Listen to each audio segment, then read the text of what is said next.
time for the Royal Rumble, and in first is a man who could well run through the entire field.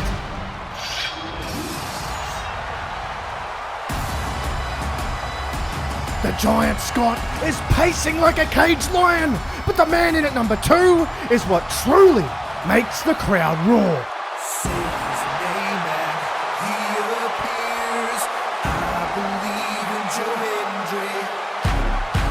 The Scottish Warrior versus the Scottish Cult Figure.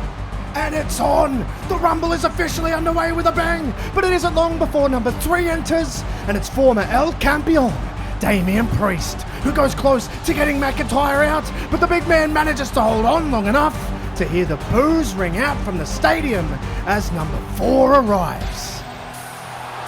Dominic is in, and you can barely hear yourself think from all of the boos. He slides in the ring, but is immediately dumped out by Joe Hendry, and the crowd goes berserk. Dominic might have just broken Santino's record, and he's trying to tell everyone that he wasn't ready, and he's remonstrating at ringside as the clock counts down for number 5. Dominic is still complaining, and he even tries to complain to Knight, who completely ignores him and enters the fray.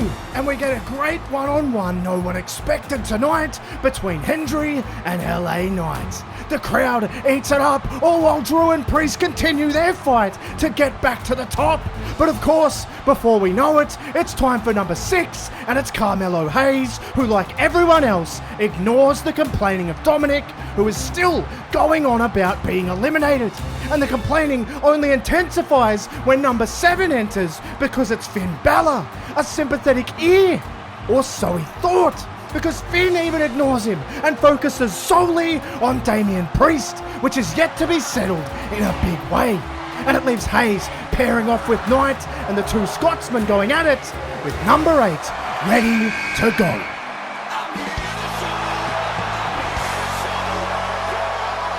Familiar music, a different name. It's TNA World Champion Nick Nemeth, back on familiar turf, and he hits the match at pace, but targets fellow TNA star Joe Hendry, and it's actually Nemeth who's able to get rid of the cult hero. But Hendry isn't the only casualty, because Damian Priest and Finn Balor are so embroiled in their own hate-filled personal war that they don't see Drew McIntyre coming, who eliminates them both at the same time. And it's a big measure of revenge for Drew McIntyre after Priest's cash-in at WrestleMania 40. But they almost don't even care. They hate each other so much that they keep fighting all the way back past Dominic, who is still upset. But then we hear the music of number 9, and it's Pete Dunne. Or so everyone thought, because it turns out it's R-Truth dressed, as he says, Butch. And Dominic runs over to him and he says, "Truth, you've got to give me your spot. You had to have seen that. I got robbed." But then Truth says, "My name ain't Truth. It's Butch." And Dominic says, "Fine, Butch, give me your spot." But Truth snaps and says, "I hate being called Butch."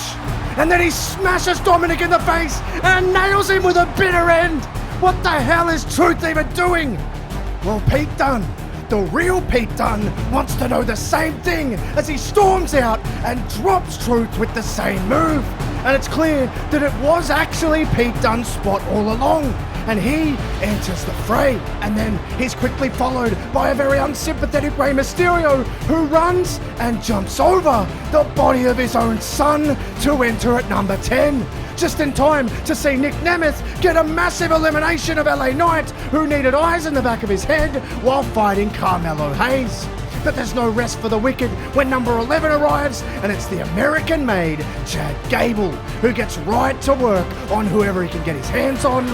Then it's the arrival of number 12 that not only ignites the crowd, but ignites a slew of eliminations.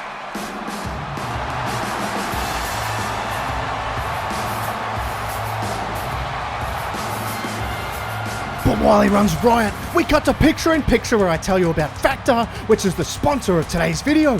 And if you're anything like me and suck at cooking, this could be for you, because I'm bad at cooking, but I'm even worse at choosing something that's actually good for me, and Factor takes the stress out of meal planning and sets me up with healthy food that actually tastes good. And it's ready in just 2 minutes. And it has plans that go as low as 4 and up to as many as 18 meals a week, depending on your needs, with the option to pause or reschedule your deliveries at any time. But I reckon one of my favorite things to do is eat snacks while watching YouTube, and Factor brings the goods. You can get smoothies, juices, and small bites that pair perfectly with an epic Murfs YT13 video. So get 50% off and free shipping on your first Factor box using my link. Click the link in the description or scan the QR code with your phone to get started. And cheers once again to the gang at Factor for doing me a solid and supporting the channel.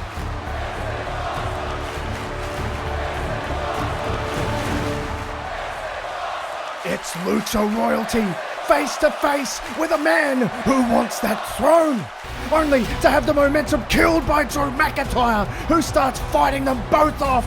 And we make way for the number 13, the ever-ominous Shinsuke Nakamura, who comes in and he puts it on Drew and Ray, but it then leads to another fun face-off between two dark-looking entities, and it shows the possibilities for Penta are just endless in WWE, including the next man who brings the house down at number 14.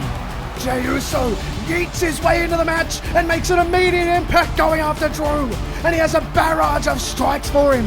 However, on the other side, Penta strikes again after a devastating knee from Nakamura that stumbles Ray over towards the ropes. Penta clotheslines him over, and that respect is no more. Ray has fire in his eyes, looking at a potential dream match in the future. But Penta needs to be careful because Nakamura tries to send him out, but Penta fights him off, which leads to number 15, and it's not as well received as number 14. The crowd hates it, and Logan slowly makes his way to the ring and is in absolutely no hurry to launch himself into the action. But as he's doing that, we see Nakamura all over McIntyre. But not only with fists and kicks, he wants to hit him with the mist, but McIntyre ducks, and he then laces Nakamura with a massive claymore, and he stumbles over towards the ropes, only to be helped out by Logan Paul, who completely lucks out for his first elimination, and he revels in it. But as he jumps back in the ring, he gets smashed by a double super kick from Penta and Jey, and the crowd erupts. They love it. However, they quickly turn because then the Iron Man of the match irons out one of the biggest threats in it, and he gets the elimination of Penta, which gives him another chance to aim for Jey. But it's then time for number 16, and it's Kofi Kingston. He's of course flanked by Xavier Woods, who isn't in the match, and they have a lot to say, or at least they try and say a lot, because as usual, they're getting booed out of the building, but they still try and talk rather than heading to the ring.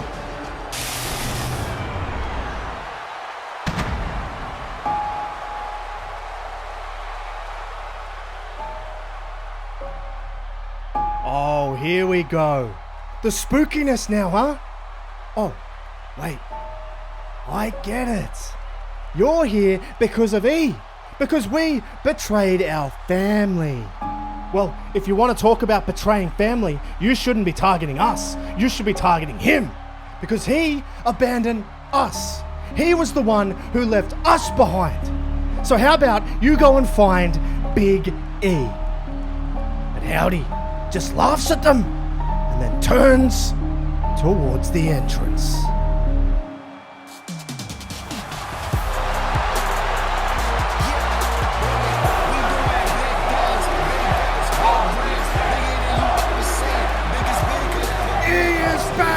And he gets in the face of Woods and Kofi, and they're yelling at him, telling him that he betrayed them. And then Woods slaps him in the face, and it's then Then he snaps and he picks up Woods and he lands a big ending on the floor. And Kofi knows he's in trouble and retreats towards the ring as Big E follows him. And with Howdy still watching on, very proud of his work, he hears the music of another man he's very interested in.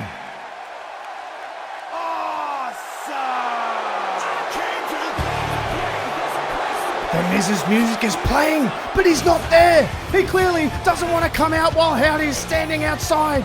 But he eventually is pushed out by Triple H, who is forcing him to leave Gorilla. But he bolts past Howdy and towards the ring. And as he slides in, he's immediately flung over the top rope by Logan Paul, who gets another cheap elimination. But The Miz doesn't even care. He's just trying to run away from Uncle Howdy, who slowly walks after him and chases him out of the building. But none of the competitors are willing to leave the ring that easily. They're all in there, continuing to slug away. You've got Drew McIntyre and Jay. You've got Logan, well, being Logan. And you've got Big E and Kofi still trading. But the next man in has a connection to Big E, because he was the last person he saw before leaving.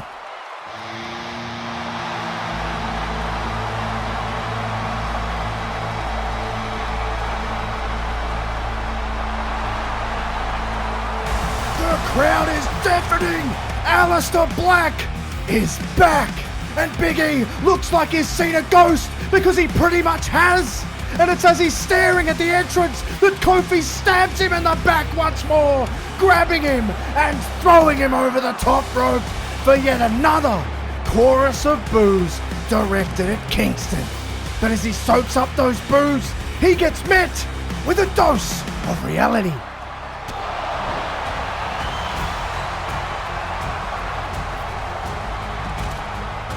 Big E, with a disappointed look on his face, just simply walks away. But you know, he's not walking away from the fight in general, and there's still plenty more to go. But there's plenty more left in the Royal Rumble as well, as Logan somewhat arrogantly grabs Aleister Black from behind, but the arrogance leaves his body as Black snaps on him and lights him up with a combo that rocks Logan big time. And with Drew and Jay still occupying each other on the other side, it's time for number 20, and it's Intercontinental Champion Bron Breakker looking to break the match apart. And he hits the ring with the speed you'd expect, and he's got spears for anyone he can find. He finds Black, he gets Jay, he gets Drew as well. But as he lines up Logan, he leapfrogs out of the way and then slides out of the ring. And he's extremely pleased with himself. And he's trolling the crowd in the front row as usual. But what he doesn't realize is Breakker is charging up, and he runs around ringside and drills Logan with a spear. He almost breaks him in half. And he puts Logan back in the ring purely so he can throw him back to ringside and eliminate Paul. It's a popular elimination, but then Bron has to face reality, because he's then faced with the 3 men he took down in order to get to Logan. And they're about to triple team him, but he's saved by the sheer magnitude of the 21st entrance. The Tribal Chief is in the building, and it's his first Royal Rumble for a number of years. But on his way to the ring, Black isn't just waiting around. He grabs Breakker to try and get him out, and it leaves Jay looking at Drew before Roman joins him.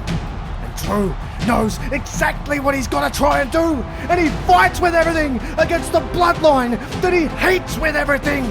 But he's been in since number 1, so how much can he even have left? Well, it turns out hatred can give you a lot of energy. And in the heat of the battle, McIntyre gets Jey Uso out of the ring. And now he can finally get to the man who was last on his hit list. And Roman and Drew throw bombs.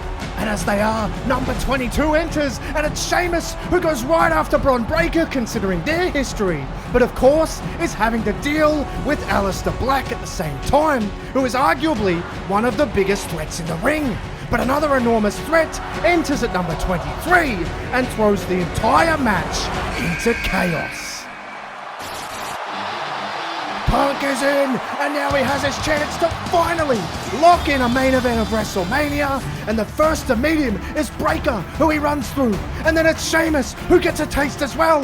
And then Black throws a Black Mass, but Punk catches it, drops him down, and has his chance to hit him with a GTS. And he wastes absolutely no time to get him out of the ring.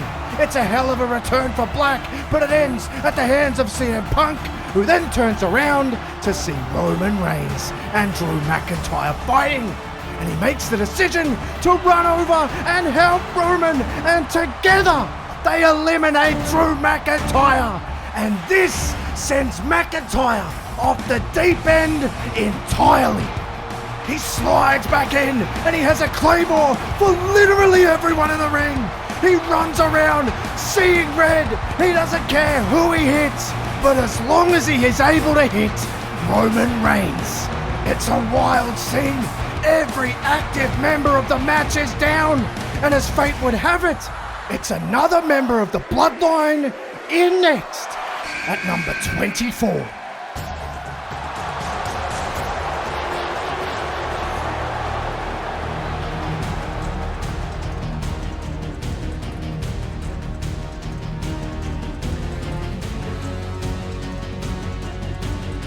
Solo has a choice between CM Punk or the man who took the Ulufala from him.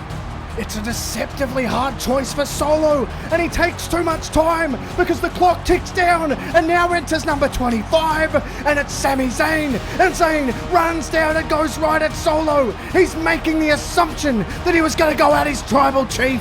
And Solo, this time, is going to have his hands full. There'll be no easy eliminations here. But as Roman and Punk both pull themselves up from the Claymores earlier, the mountain to climb only gets bigger with entrant number 26.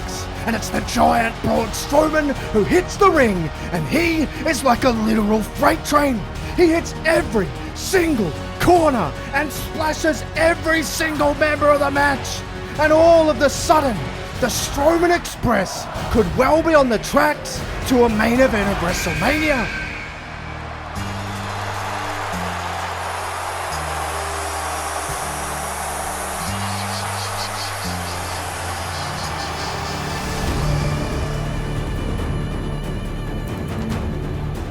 Cena, for the last time, is going to try and win the Royal Rumble from lucky number 27. But in his way is the Giant, and he, as usual, doesn't back down whatsoever. He goes toe-to-toe with Strowman, and he tries to pick him up for an AA, but he can't quite do it. And then he gets besieged by Solo Sikoa, who he has a big history with. Sammy is then tied up with Strowman as we look forward to number 28, and it's Austin Theory, or Grayson Waller, because not even they know who it is. But Theory is adamant, and he says, "It was me. Nick Aldis said it to my face. What are you even doing?" "Nah, mate. He said Grayson Waller. Plus, I need to get back at Cena for Money in the Bank." "You need to get him back. I can get him back for us. I've already beaten him." But Waller ignores Theory, and he pushes him aside to walk towards the ring. And he indeed does take the spot, and he gets showered in booze for it, and it clearly pisses Theory off, who has been fed up with him for a while. And as Waller goes after Cena right away, Theory gets on the apron and punches Waller in the face. Cena picks up Waller and AAs him directly out of the ring. And it looks as though A-Town Down Under is now 6 feet under, with Theory walking out to applause. But there's no time to revel in his elimination, because Cena is attacked by Strowman again. Only this time, when Cena tries to pick him up, he does, and he plants Strowman with an AA, who tries to recover over near the ropes, but he's finished off by Sami Zayn, who nails him with a haluva kick for the giant elimination. Which leaves us with 5 potential winners of this match, each one of them with their own motivations, each one of them with more than enough ability to do it, but each one of them will have to go through the next man who is equally as capable, if not more.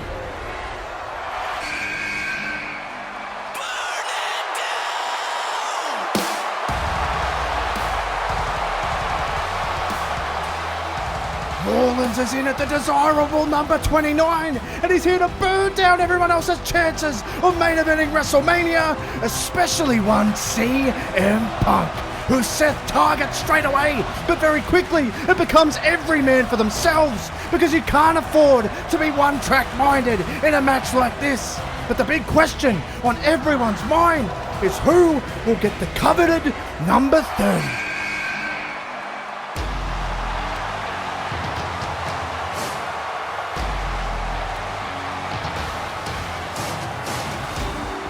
It's a nightmare scenario. Fatu cuts loose in the match. It's the worst possible person for everyone involved, except maybe for Solo, who enjoys watching the destruction.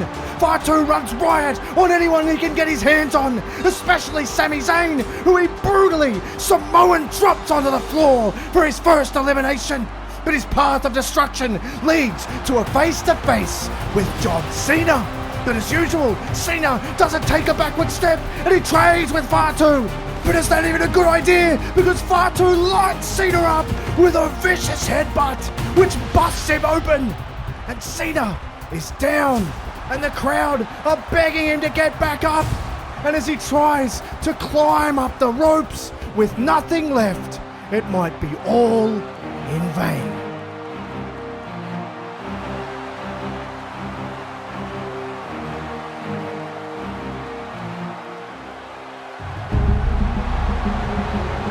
Solo makes the most of the work already done by Fatu, and he's clearly not happy about it. But the heartbreak is on the outside as Cena is eliminated from his final ever Royal Rumble. And the thank you Cena chants ring out from the stadium as he goes to the entrance and thanks the fans in Indianapolis. And with Cena gone, it leaves just 5 men left. And with Rollins and Punk throwing hands on one side of the ring with pure, visceral hatred, we see Solo and Jacob stalking Roman Reigns. Solo says, "You took everything from me. We were supposed to be family. Well, I got a new family. And they actually respect me. And now you're going to respect me. And you're going to learn that you will never, ever see the end of this."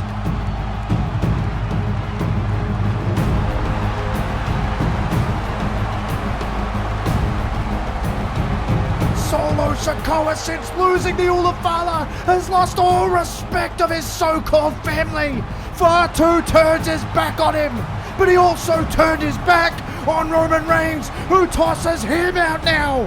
And it feels symbolic. Roman throwing out the past so he can focus on his future. But his future involves 2 men from his past as we see the final 3 of the Royal Rumble. The history between all of them goes unsaid, and what a moment it is to see them all in the ring competing at the same time. But Seth is clearly the freshest, and he manages to drop Punk with a Revolution knee, and he drops Roman with a pedigree, which gives Seth an enormous opportunity. Punk is on the ropes, Roman is on the ropes, and Seth has a choice, just like Roman did at WrestleMania.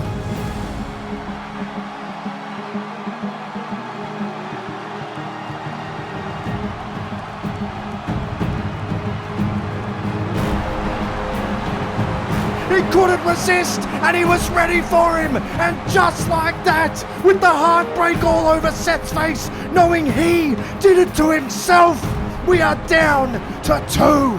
Roman Reigns and CM Punk, 2 of the biggest stars in the history of the company, are going toe-to-toe. And Punk flings Roman over the top rope, but he barely hangs on, even with an attempt from Punk to knock him off. Roman is able to fight his way back in the ring, and this time he sends Punk over the top rope, but now he's hanging on desperately, really testing the triceps that failed him last year, and he fights his way back in. He picks up Roman for a GTS, but Roman slips out of it, and he sends Punk into the corner, and then he smashes him with a Superman punch, flies off, looking for a spear, but Punk moves, and Roman's momentum carries him over the top rope. And once again, Punk tries to knock him off, but Roman fights him away. He tries again, but Roman is so determined. Roman will not wilt. There is nothing that could possibly stop him. Or so we think, because Roman is pulled off the apron by a man in a black hood. The crowd can't believe what they've seen. CM Punk wins the Royal Rumble, but who was it that handed him that win?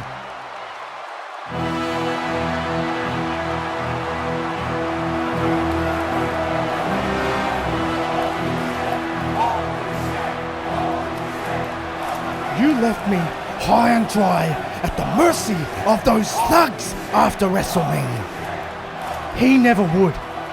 He was there. And we told you there was a favor, and that favor was to make sure CM Punk got his WrestleMania main event. Now he has. Roman Reigns is left on the island of relevancy alone. And CM Punk finally has his WrestleMania main event. But maybe more importantly, he has his wise man at his side.